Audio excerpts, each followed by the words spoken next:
এই মুহূর্তের সবচেয়ে বড় খবর 2026-এ বাংলাতে বিধানসভা নির্বাচন। প্রথমে আমরা মুর্শিদাবাদের বুথ ফেরত জনমত সমীক্ষা সম্ভাব্যত তুলে ধরছি।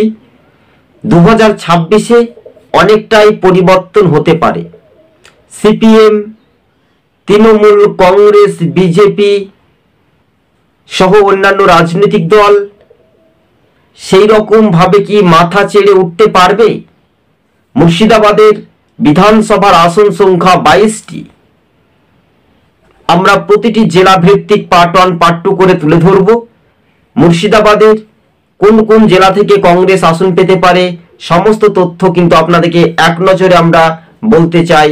সম্ভবত কংগ্রেস পেতে পারে 10টি আসন, তৃণমূল কংগ্রেস পেতে পারে 9টি আসন সম্ভবত, বিজেপি পেতে পারে 2টি আসন সম্ভবত, এবং অন্যান্যরা সিপিএম পেতে পারে 1টি আসন সম্ভবত।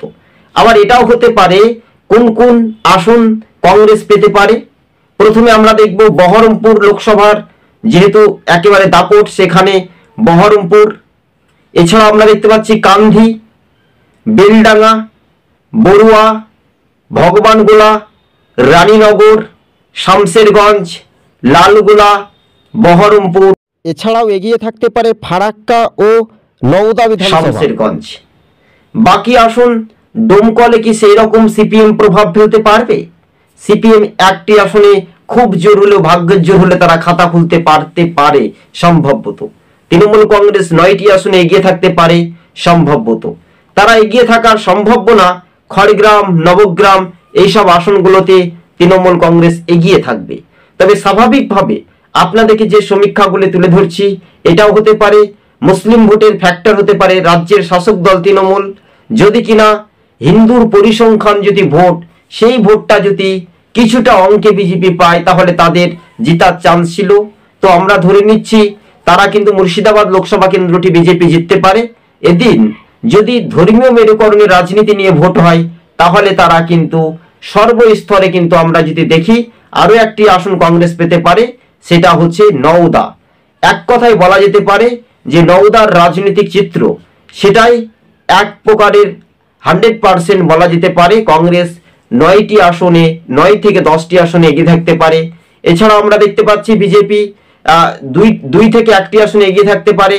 এছাড়াও আমরা সম্ভাবনা যে খবরের ইঙ্গিতগুলি তুলে ধরছি সেগুলো বাস্তবে রূপে এই চিত্রগুলো সম্ভাবনা একটা জোরালো আওয়াজ হচ্ছে মুর্শিদাবাদে। তো বিজেপি খুব জোর হলে 2টি আসনে তারা জিততে পারে।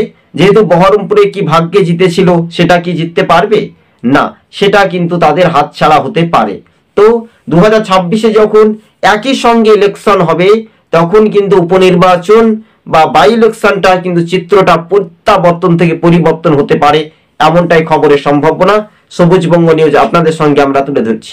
আরো একবার যদি আমরা তথ্য বিশ্লেষণ করে বলি, মুর্শিদাবাদের 22টি বিধানসভার আসনের মধ্যে কংগ্রেস কোন কোন জেলা থেকে পারছে, কোন কোন আসন পাচ্ছে বিধানসভা?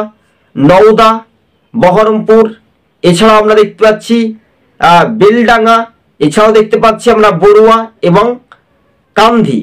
5 থেকে 4টি আসন লোকসভা কেন্দ্রে, বহরমপুর কেন্দ্রে কংগ্রেস জিততে পারে। এছাড়াও আমরা দেখতে পাচ্ছি শামশেরগঞ্জে এগিয়ে থাকতে পারে কংগ্রেস, ভগবানগোলা, রানীনগর, শামশেরগঞ্জ, ফারাক্কা, লালগোলা এইসব আসনগুলিতে কংগ্রেস কিন্তু একটা টেক্কা দিতে পারে। কিন্তু বামেরা 1টি আসন পেতে পারে, ডোমকলের সম্ভাবনা বেশি, আবার নাও পেতে পারে। বিজেপি 1টি আসন পেতে পারে মুর্শিদাবাদ লোকসভা কেন্দ্রের, শুধু লালবাগ বিধানসভা আমরা বলতেই পারি সেই চিত্রটা একেবারে ঝাঁকালো হতে পারে। এবং সর্বশেষ বা সর্বনিম্নভাবে আমরা বলতে পারি তৃণমূল কংগ্রেস 9 থেকে 10টি আসন, কংগ্রেস 9 থেকে 10টি আসন এগিয়ে থাকতে পারে, সিপিএম 1, বিজেপি 1 করে পেতে পারে, সম্ভাবনা বেশি। দর্শক বন্ধুগণ, সবুজবঙ্গ নিউজ ইউটিউব চ্যানেল